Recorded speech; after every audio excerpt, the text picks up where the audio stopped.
Everyone will tell you that you can't do it until you do. I don't remember a time where truer words were ever spoken. What is going on, everybody? I go by the name of Kari, and I want to thank you guys for joining me here today on SneakerPhetish. Now, I'm really excited to talk about this one today. It's an amazing sneaker with an amazing designer behind it, with an even more amazing story. Not only do I want to get into the sneaker, but I also want to talk a little bit about women in sneakers and where the culture is right now. So without further ado, let's get straight into it. This is a women's launch here, so you're going to see different detailing in the boxes here with the all-white box with the gold Jumpman on here, gold hits of the 23 on the side as well, with that women's Air Jordan retro high. I actually tried to go for my size first, but sold out too quick. I was lucky enough to be able to catch a half size below where I normally am, and guess what? We're gonna make it work because I wanted the sneaker that bad. Before we get to the shoe, as soon as you open up the box, you get this card right here. It says Nike Uptown with that nice rose on here. This is the Rox Brown signature logo that we're using for the collection for this. On the back of that card, it'll say an amazing quote. Everybody will tell you that you can't do it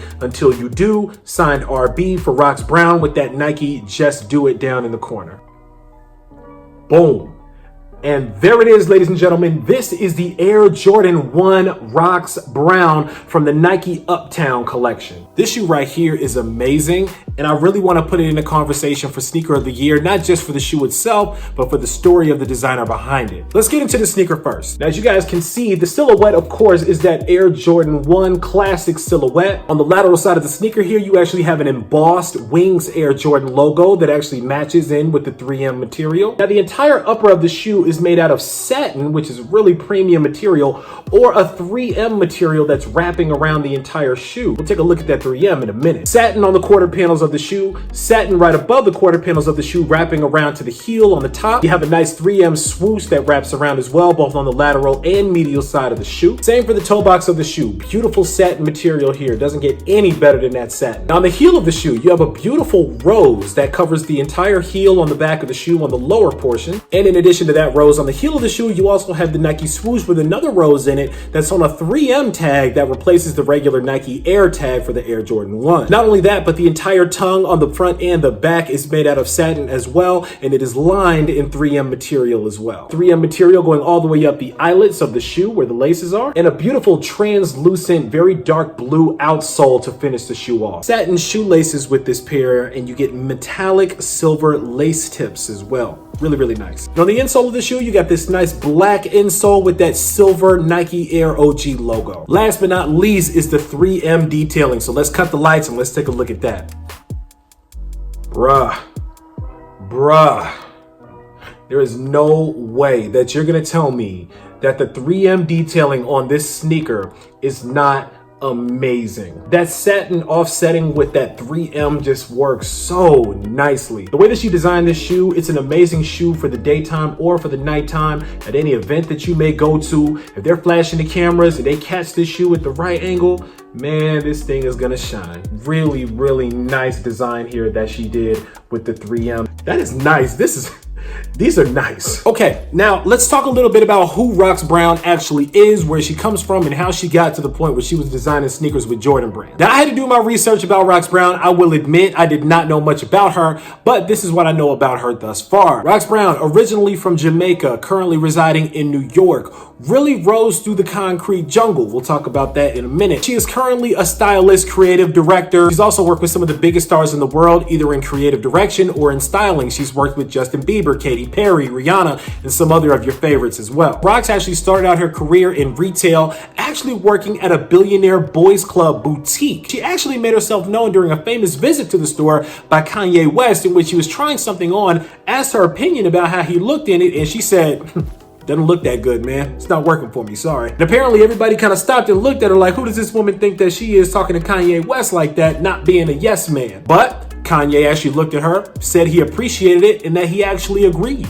And at that point, Rox made it her personal brand to make sure that she always stayed true to herself and always remained outspoken and opinionated on topics not just in fashion, but in pop culture as well. Rox also designed and worked on a famous denim patchwork boot that caught the attention of Kim Kardashian, who sought it out on the internet and was able to get herself a pair. After that, she also got tapped by Kim's sister Chloe to be a part of a Good America campaign that she actually said she thought was a joke at first. But come to find out, it actually was not not a joke, and she found herself working with the Kardashians as well. She ended up going to work for V-Files, which is a boutique and a clothing line in store. It's actually owned by the former executive director of V Magazine. Apparently, I read that the story is that she walked into V-Files with no resume and demanded a job and actually got it. Obviously, they saw that she had an eye for talent and she had a real knack for creative direction and for styling, and she rose through the ranks very, very quickly at V-Files, where she found herself working on larger and larger projects. In comes Nike. So she then got approached by Nike and Jordan Brand as a new initiative that they're doing to shift the culture of sneakers that really takes a closer look at women and what women actually want to see in sneakers. And they allowed her not one, but two different designs, as well as a capsule collection of merchandise. And what she came up with was what we see here: the Air Jordan 1, the Air Force 1 High Jester, and of course she also had some clothing as well. She had a pair of leggings that were really, really nice. I think they were kind of exclusive to New York. I didn't see them online anywhere,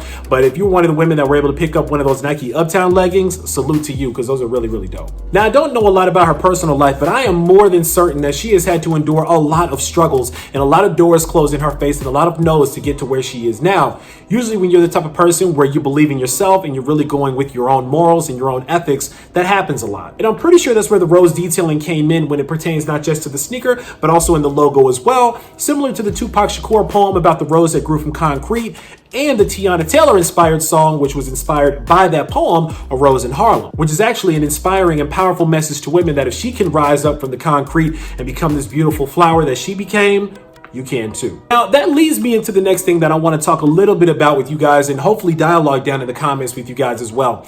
Where do you guys think we are when it pertains to women in sneakers? Do you guys feel like women are getting represented correctly in sneakers? Do you feel like women are getting good opportunities to design their own sneakers and to really tap into what women actually want out here? I follow a lot of different females accounts that are in sneakers, and it seems like there's still a little bit of a gap between what women actually want in sneakers and what's constantly being delivered by the brands. Kudos to Nike for bringing more women into the brand that actually are doing the designing of sneakers so they can actually give us what women actually want to see, as opposed to what Nike heads and whatever men in the design department think that women want to see. Maybe there are women that want a more subtle design like the one that Rox Brown created here. Now, if you want my personal opinion, I still feel like we have a long way to go to make sure that women are getting their just due in sneakers. But thank goodness these sneakers are selling out very quickly. They're going for a lot of money on StockX and on the resale market, because from a corporate perspective, that shows the brands that they need to keep feeding that machine. They need to keep bringing women in that are designing the sneakers, because obviously women like Aleli May and Rox Brown are getting it right over and over and over again when it comes to what people want to see on their feet. Now, this sneaker actually sold out in 12 minutes online. Again, I was really lucky to be able to get it on Sneakers, and shout out to everybody that was able to grab a pair of these, because it was not easy and they're pretty much sold out everywhere. But with a sneaker like this and a message like this, hopefully this is sending a loud and clear message to the corporate heads up there at Nike and maybe some of the other sneaker brands that, hey, women really do have something to say and they know what they want. With all of that said, tell me what you guys think about the Rox Brown Air Jordan 1. Is this one that you would add to your collection? Ladies, is this one that you would add to your collection? Fellas, did you grab this for your girl? I know a lot of my fellas out here were able to grab a pair for their lady or for their bae. Some of the fellas like myself were able to grab a pair in their own size because, hey, we like these sneakers as well. These sneakers look good. So not only are they looking good for the women, but the men like them as well, which I think is a part of the narrative out here, is that women want shoes that the men want.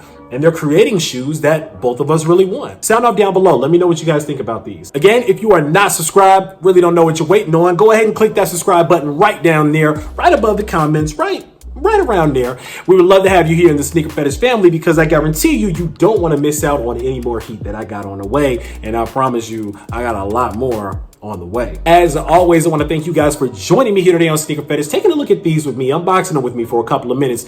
I go by the name of Kari. This is the Air Jordan 1 Rox Brown. And until next time, I'm out.